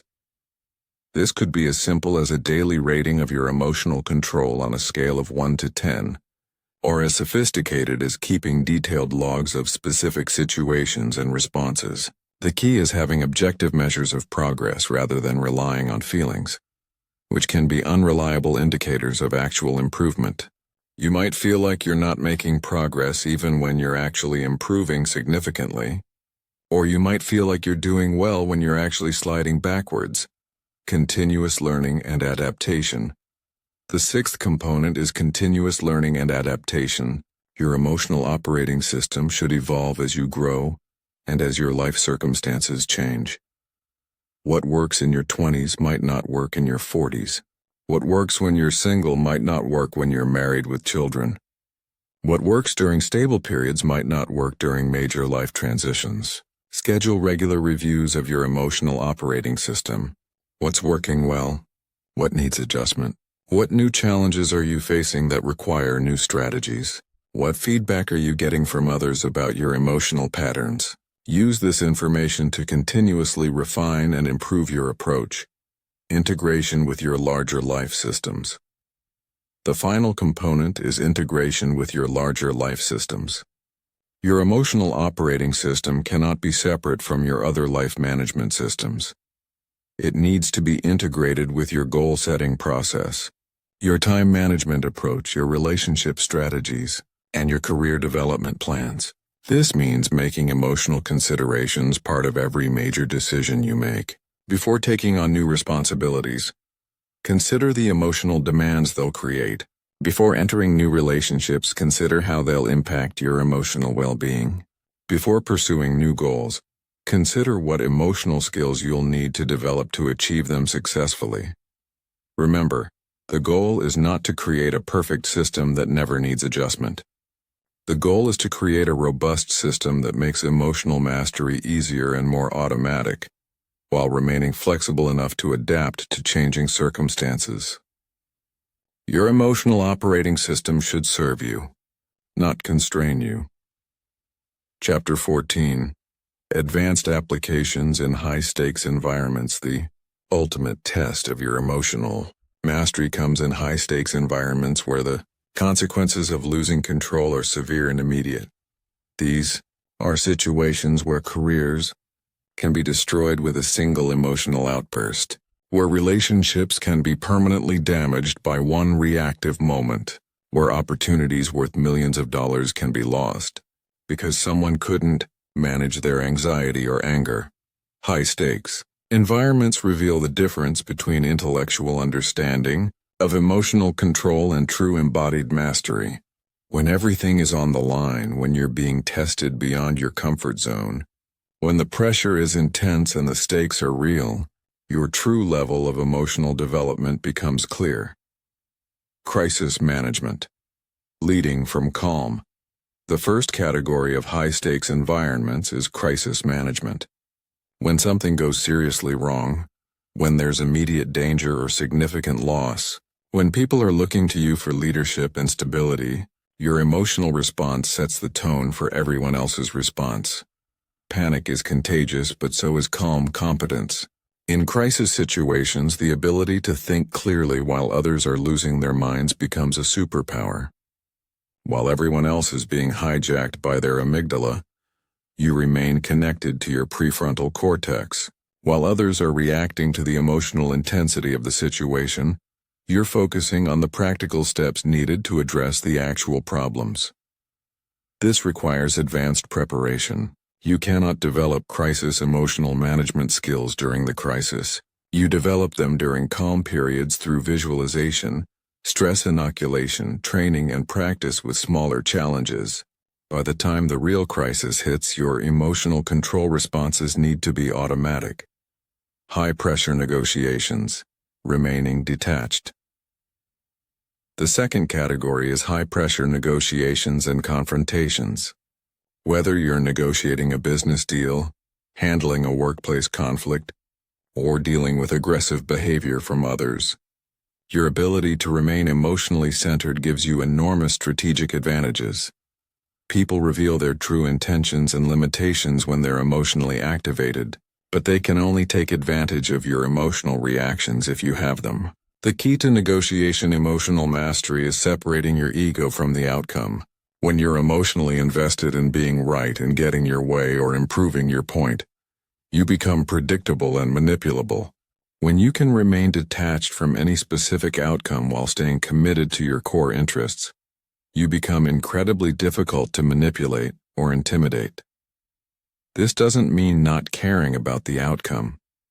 It means caring more about the process than the result, more about maintaining your integrity than winning the negotiation, more about finding solutions that work for everyone than getting everything you want. Performance under scrutiny. Shifting your focus. The third category is performance under scrutiny. When you're presenting to important audiences, being evaluated for promotions, competing at high levels, or otherwise performing while being watched and judged, emotional control becomes crucial for accessing your full capabilities. Performance anxiety, imposter syndrome, and fear of judgment can completely undermine your actual skills and preparation. The solution is shifting focus from how you're being perceived to how you're serving others. Instead of thinking about whether you look confident, think about how you can provide value to your audience. Instead of worrying about making mistakes, focus on executing the process you've prepared. Instead of trying to impress others, concentrate on being genuinely helpful. Dealing with extremely difficult people. Non-personal responses. The fourth category is dealing with extremely difficult people. Every field has people who are manipulative, aggressive, unreasonable, or emotionally volatile. Your ability to maintain your center while interacting with these individuals determines whether they drain your energy and compromise your effectiveness, or whether you can work with them productively despite their limitations. The key is not taking their behavior personally. Difficult people are usually difficult with everyone, not just you. Their emotional reactions are about their internal state, not about you specifically. When you can see their behavior as information about their stress level, insecurity, or coping skills rather than as personal attacks, you can respond strategically rather than reactively. Success and failure. Maintaining perspective. The fifth category is managing your own success and failure. Both extreme success and extreme failure can trigger powerful emotional responses that lead to poor decisions. Success can trigger arrogance, complacency, or reckless risk-taking. Failure can trigger shame, despair, or the impulse to give up entirely. Emotional mastery means maintaining perspective and emotional equilibrium regardless of external outcomes. Success is information about what worked, not evidence that you're permanently superior. Failure is information about what didn't work, not evidence that you're permanently inadequate. Both are temporary conditions that require appropriate responses rather than emotional reactions. The ultimate high-stakes environment. Your own mind. Ultimate high-stakes environment is your own mind during moments of extreme challenge, uncertainty, or change. When everything you've counted on seems to be falling apart, when the future feels completely uncertain, when you're facing losses or changes that challenge your identity and assumptions about how life works, your relationship with your own thoughts and emotions becomes the most important factor in your ability to navigate the situation successfully. This is where all your emotional mastery training pays off. When external circumstances are chaotic, you become your own source of stability. When others are panicking about the uncertainty, you become comfortable with not knowing. When everyone else is being overwhelmed by the magnitude of the challenge, you break it down into manageable steps and take them one at a time. The goal is not to become someone who never feels the emotional impact of high-stakes situations. The goal is to become someone who can feel that impact fully while choosing responses that serve your long-term interests and values rather than just relieving the immediate emotional pressure. Chapter 15. The Compound Effect of Emotional Mastery. Most people dramatically underestimate the long-term impact of emotional control because they only see the immediate effects of individual emotional choices. They see that staying calm during one argument prevented a fight, or that managing anxiety during one presentation led to better performance, or that not reacting to one criticism preserved a relationship. These immediate benefits are significant, but they're nothing compared to the compound effects that build over months, years, and decades. Emotional mastery works like compound interest. Each individual choice to respond rather than react seems small in the moment, but these choices accumulate exponentially over time. Every time you choose emotional control, you're not just improving that one situation. You're strengthening neural pathways that make emotional control easier in all future situations. You're building a reputation for reliability and wisdom that creates opportunities. You're developing inner resources that compound and multiply. The relational trust compound effect. The first compound effect is relational trust. Every time you remain calm when others expect you to lose control, every time you respond with wisdom when others are being reactive, every time you choose connection over being right, you make deposits in the trust accounts of your relationships. Over time, these deposits create deep reservoirs of trust that become incredibly valuable during difficult periods. People know they can count on you when things get tough. They seek your perspective during challenging decisions. They want you on their team during high-pressure projects. They trust you with their vulnerabilities and their most important concerns. This level of trust opens doors that remain closed to people who are emotionally unpredictable. The reputation and influence compound effect. Their second compound effect is reputation and influence. Your emotional patterns become part of your personal brand, often more important than your technical skills or achievements. People remember how you made them feel far more than what you accomplished. When you consistently demonstrate emotional mastery, you develop a reputation as someone who can be trusted with important responsibilities and challenging situations. This reputation creates a positive feedback loop. You get opportunities that require emotional maturity. Successfully handling these opportunities builds your skills and confidence. Your enhanced capabilities lead to even greater opportunities. Over time, you become known as someone who performs well under pressure, who can be counted on during crisis, who brings stability to chaotic situations. The decision-making quality compound effect. The third compound effect is decision-making quality. When you're not being driven by emotional reactions, you make consistently better decisions across every area of your life. You choose relationships based on compatibility and shared values, rather than intense chemistry that burns out quickly. You make career choices based on long-term growth potential, rather than immediate gratification or fear-based security. You invest money based on rational analysis rather than greed or fear. You choose how to spend your time based on your priorities and goals rather than whatever feels urgent in the moment. You handle conflicts based on what will strengthen relationships rather than what will make you feel better immediately. These better decisions compound over time into dramatically better life outcomes. The stress, resilience, and health compound effect. The fourth compound effect is stress, resilience, and health benefits. Chronic emotional reactivity creates chronic stress, which has devastating effects on physical and mental health over time. Elevated cortisol levels damage your immune system, impair cognitive function, accelerate aging, and increase risk for virtually every major disease. Chronic stress literally shortens your lifespan. When you master emotional control, you dramatically reduce your stress levels and improve your health outcomes. You sleep better, think more clearly, have more energy, and maintain better physical health. These health benefits compound over decades, potentially adding years to your life and significantly improving the quality of those years. The learning acceleration compound effect. The fifth compound effect is learning acceleration. When you're not constantly dealing with emotional drama and reactivity, you free up enormous amounts of mental and emotional energy that can be redirected toward growth and learning.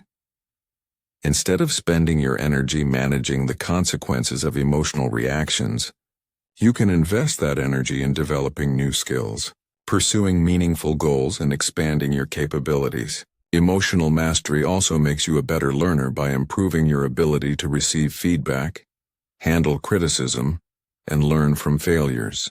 When you're not defensive or reactive, you can extract lessons from challenging experiences instead of just being traumatized by them. This accelerated learning creates competitive advantages that compound over time. The opportunity creation compound effect, the sixth compound effect is opportunity creation. When you have emotional mastery, you become the kind of person that other high performers want to work with. You get invited to join important projects, teams, and organizations. You become trusted with sensitive information and critical responsibilities. You gain access to networks and relationships that create opportunities for advancement and achievement. These opportunities often lead to more opportunities in an upward spiral of growth and success. Each success builds your confidence and capabilities, making you ready for even greater challenges and opportunities. Over time, you gain access to levels of achievement and influence that seemed impossible when you were still trapped in emotional reactivity. The inner peace compound effect. The seventh compound effect is inner peace and life satisfaction. Perhaps most importantly, emotional mastery creates a deep sense of inner peace and life satisfaction that comes from knowing you're living according to your values and responding to life from wisdom, rather than fear. You develop an inner stability that's not dependent on external circumstances. This inner peace is not the absence of challenge or difficulty. It's the presence of confidence that you can handle whatever life presents. You know that external circumstances are temporary, but your ability to respond with wisdom and grace is permanent. This creates a quality of life that's available regardless of your circumstances. Becoming anti-fragile. The ultimate compound effect, the ultimate compound effect of emotional mastery is becoming anti-fragile. This means you don't just survive challenges and setbacks, you become stronger because of them. Every difficult situation becomes an opportunity to practice and strengthen your emotional skills. Every person who tries to manipulate or upset you becomes unwitting training for greater mastery. When you reach this level of emotional development, you become virtually unshakable, not because nothing difficult ever happens to you, but because you have unshakable confidence in your ability to handle whatever does happen. You become a source of strength and stability for others.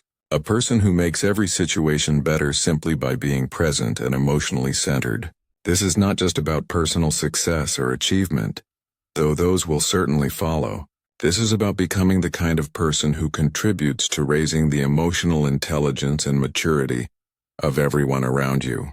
You become part of the solution to the emotional reactivity and dysfunction that plagues so much of human interaction.